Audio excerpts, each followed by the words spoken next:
bureaus of missing persons in every city in the world list thousands of odd and unexplained disappearances.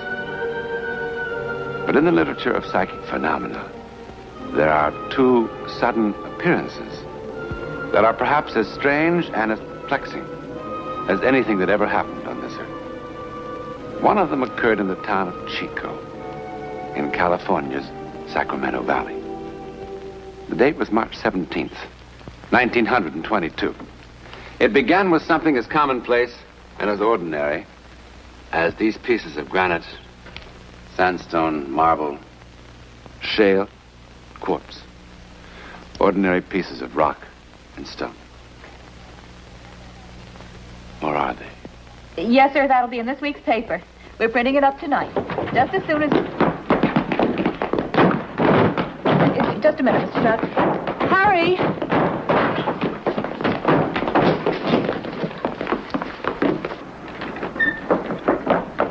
You'll be sure to stand on the porch roof.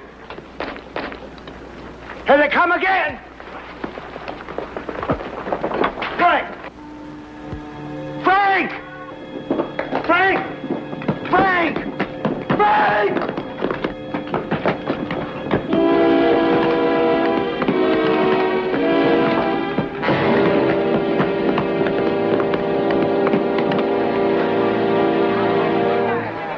Guess that's it for today. Is he all right? I think he's just knocked out. Like the others. They're warm. Right on schedule, 3 o'clock. We'd better get him over to Doc Stanley. Oh, my goodness.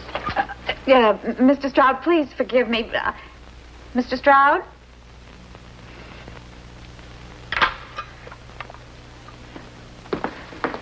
How's Frank? He'll be all right. Harry? Have you told the marshal yet about what you did? Well, there's no sense getting him riled ahead of time. You know, when all those people start arriving in town, he's going to go sky high, Harry. Joe Tomlinson's just worried about looking foolish in front of outsiders about not being able to stop this. Or not being able to find out who or what's been doing. And all those big city newspaper people writing it up, we're going to look pretty foolish. The whole world's going to have a great big horse laugh at us. Maybe. But maybe this is something important that the whole world ought to know about. Jenny, our business is news. However it turns out, it'll still be news. Are you going to meet them? 2:30 tomorrow. Joe Tomlinson won't like it. Joe Tomlinson doesn't like anything.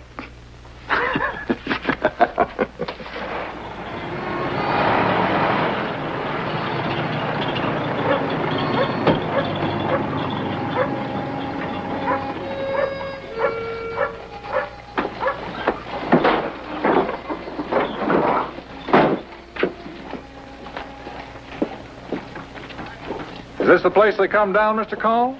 For the last 3 days, yes. But you still don't believe me, do you? Oh, I imagine there's some stones coming from somewhere. I just don't think you're foolish enough to believe there's anything strange about it. Do you think this is a hoax, too? Well, let's say I'll have to be shown. Folks in Los Angeles like to read about this sort of thing, so whatever happens, I'll write about it, but I'll write the truth, Mr. Cole.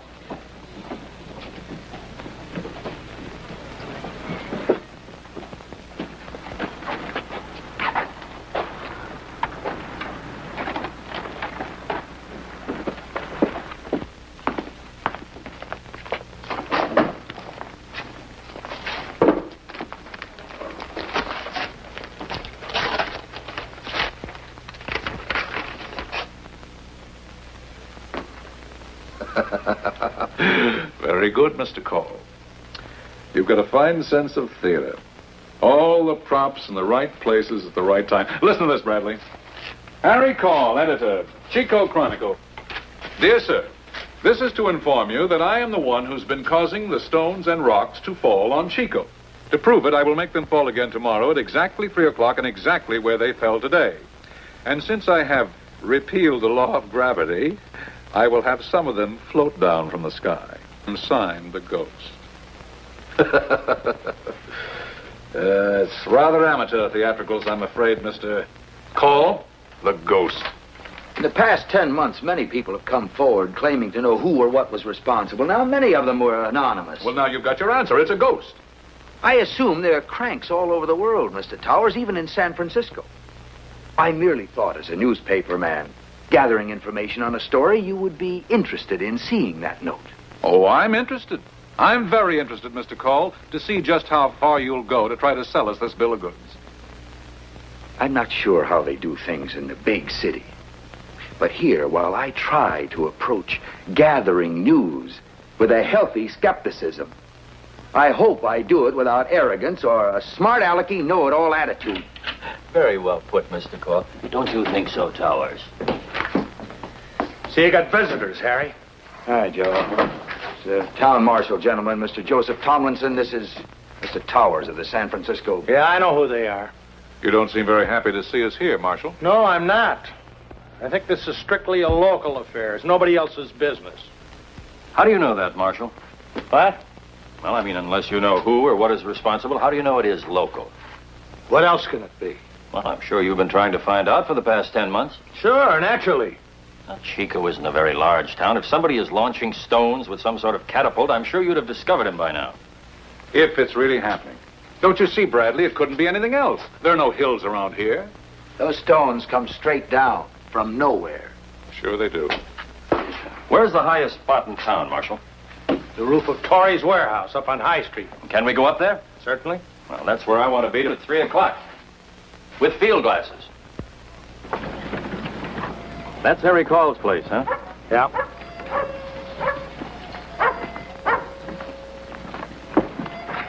And the stones have fallen there for the last 3 days, huh? Right in it. Mm-hmm.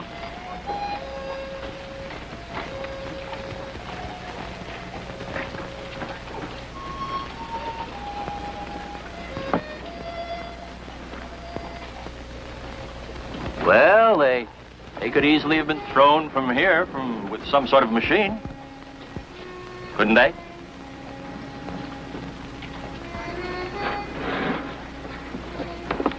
Bradley, let me tell you something.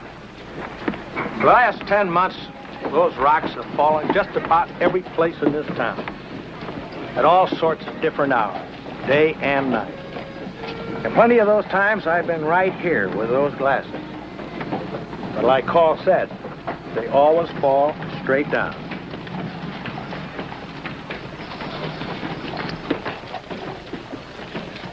It's almost 3 o'clock, Mr. Towers. Just a minute or so by my watch. Well, at least come in under the porch roof. No, sir. This I want to see from beginning to end. There. There, Mr. Bradley, a little more to your left. Up there.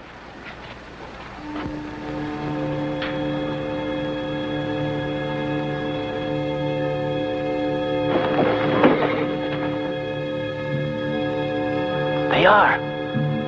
They're falling from an empty sky. They're floating.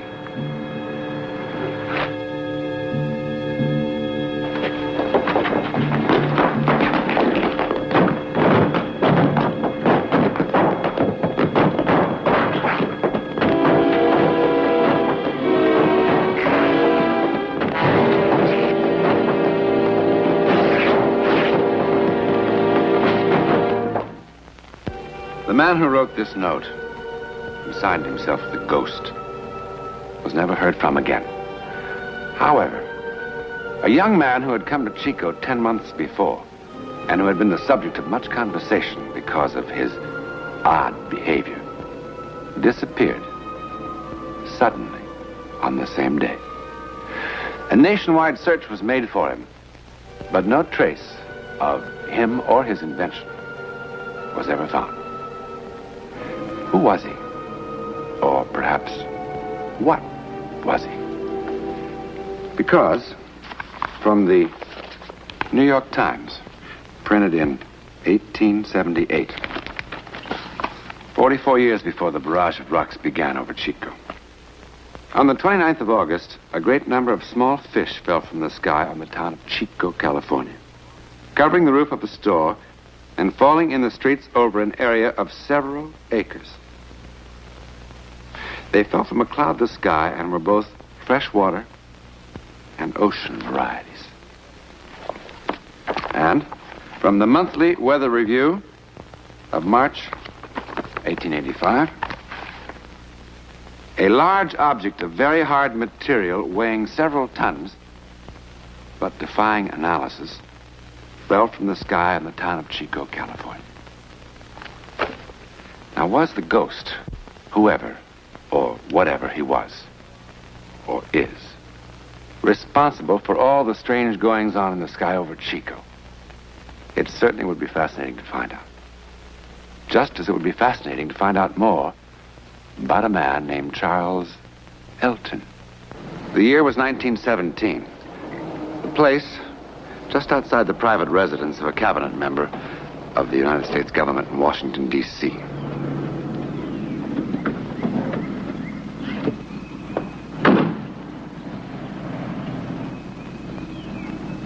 Charles Elton, if that really was his name, chose to make an appearance here in a most unorthodox manner.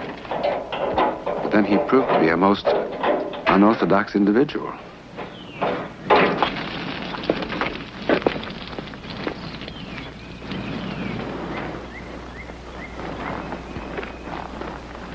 Your office, Mr. Secretary? No, there's a meeting at the State Department, 8:45. It's nearly that now, but let's not break any cross-town speed records. No, sir. I'm afraid you won't be able to leave just yet, Mr. Secretary. Who are you and what do you want? Just to show the Secretary something of great importance. Well, you better get out of here fast. Sir, you have a reputation for being a reasonable man. I'm sure you can see if you will notice this car is in no condition to take you anywhere. So you might as well let me fix it. Fix it. There isn't a gasoline station around for at least a mile. Which is precisely why I chose to empty your gasoline tank here. Mr. Secretary, please forgive my methods. But after waiting in your outer office 4 days in vain... There may be enough gasoline in the lines to get to a gas station.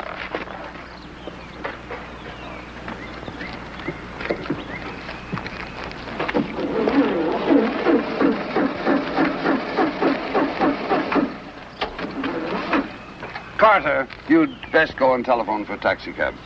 Maybe I better call the police. No, I'll be all right. Yes, sir. I thought your face was familiar. Excuse me, sir. Where are you going? Just to get your garden hose. Hose?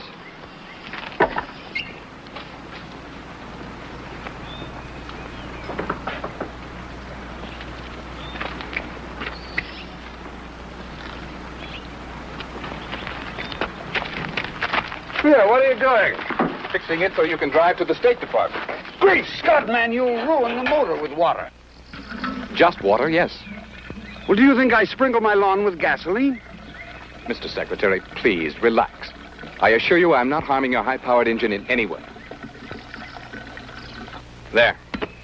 That ought to do it. There's the little beauty. So.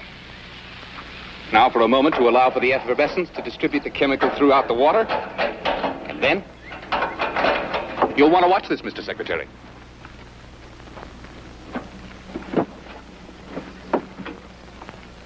I pump it to get some of my mixture up into the carburetor.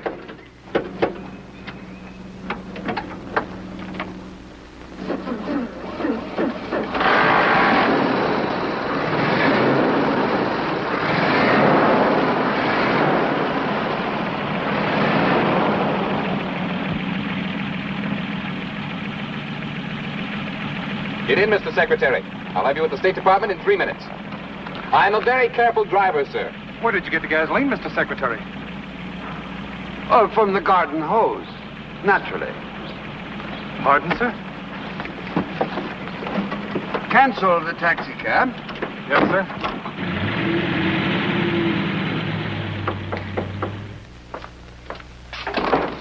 Good evening, Mr. Secretary. Good evening, Commander. Good evening, gentlemen. Secretary. Nice to see you. Gentlemen, this is Mr. Charles Elton. Commander Phillips, Colonel Willis, Mr. Garner. Each an expert in his own field. Mr. Elton, gentlemen, may very possibly have made the most important discovery since the development of the internal combustion engine. If he has what he appears to have, It would, to say the very least, accelerate the growth of world economy at an unprecedented rate, and aid greatly in giving the Allied war machine complete and overwhelming superiority. Where is this miracle, sir? Right here. I'm not surprised that you wondered, gentlemen.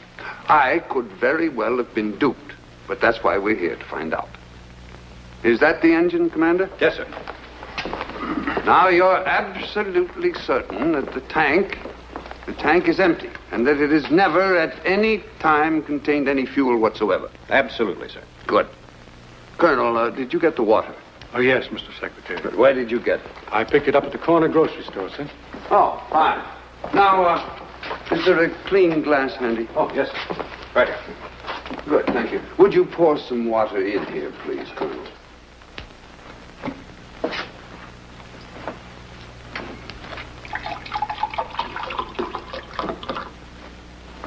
Colonel, have a drink.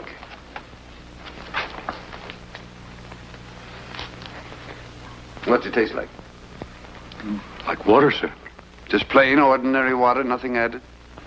I'm sorry to say not, as far as I can tell. Mr. Garner.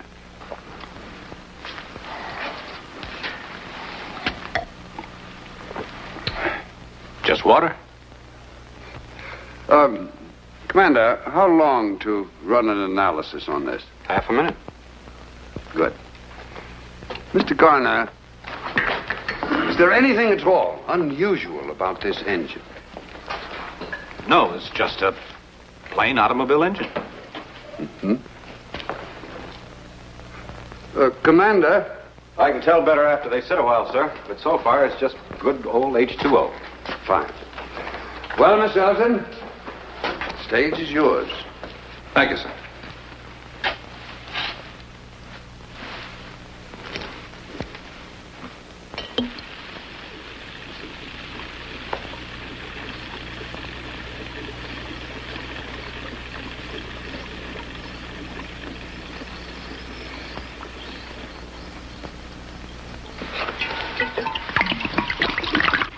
What are you doing?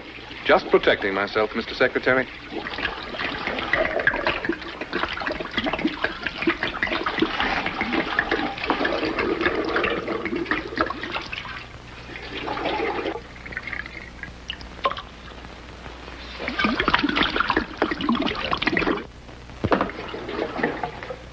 Just enough to prime it and run the engine for about a minute. One provision, Mr. Secretary. Yes? You must permit me to consume every drop of the fuel. Well, sir, all the elements I use can be found on this planet. And perhaps some very clever chemist, after some hard work, might succeed in making an analysis. Then I would no longer have a secret, would I? And therefore nothing to sell. Yes, I see what you mean. Very well, you have my word.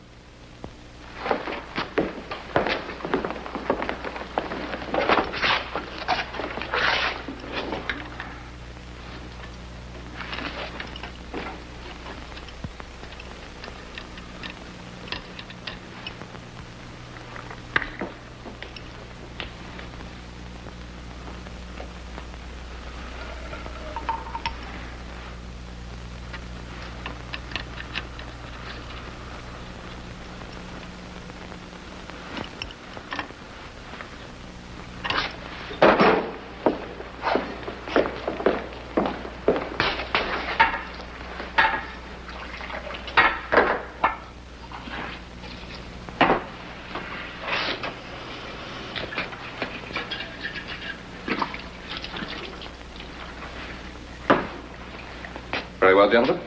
Someone can start the engine. Mr. Garner? But, Mr. Secretary, if you'll forgive me, there can only be one possible result. Water vapor and an internal combustion engine are incompatible. You'll simply ruin a perfectly good engine. That is a risk that I feel we can afford. Very well.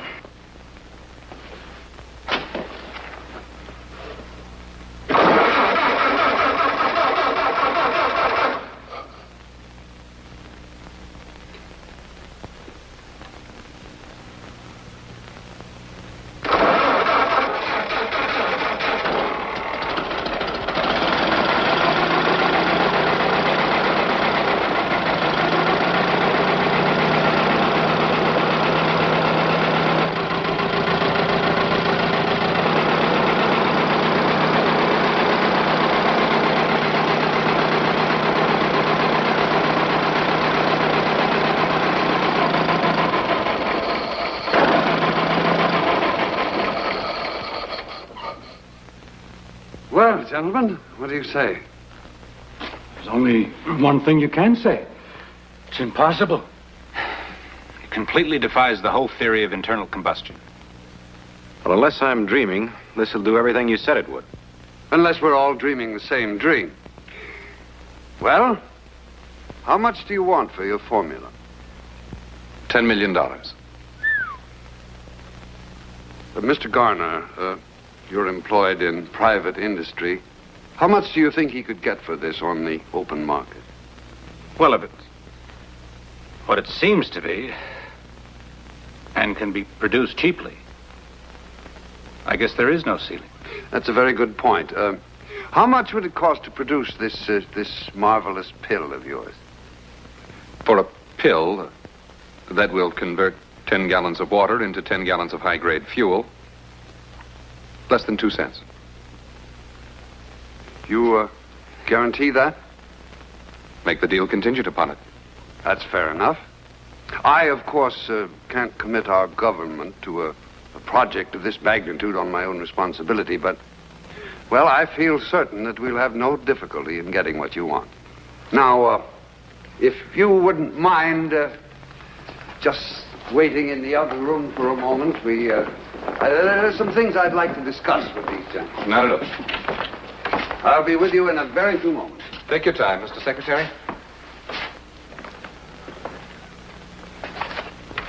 Well, gentlemen, I'm not an expert on these matters. I leave that to you, but I know I'd hate to present this matter to the president and have it explode in my face. Well, nobody's an expert on that stuff, except your Mr. Elton. You took every possible precaution, sir. I know one thing. There was no drop of fuel of any kind in that engine until he poured his mixture in. Mr. Garner, you're a very cautious man. Would you care to express an opinion? Man enough to be a complete fool to believe what we just saw. But I believe it. There's no other choice. Well, gentlemen, that's good enough for me. Mr. Elton, I'm glad to... Mr. Elton? Mr. Elton? He's gone. And he was gone. He had completely vanished. The FBI and the Secret Service for many, many months searched for Charles Elton. They checked every hotel and rooming house in Washington. They interviewed every Charles Elton in America. They took his fingerprints from the laboratory, and they checked them and compared them against every conceivable source. But not one shred of evidence was ever found to prove that such a man even existed. And of course, to this day, no one can even imagine how he managed to make gasoline from water. His secret, like the secret of the ghost who worked his magic in Chico, California, continues to elude our best scientific minds. We may never discover who these men were.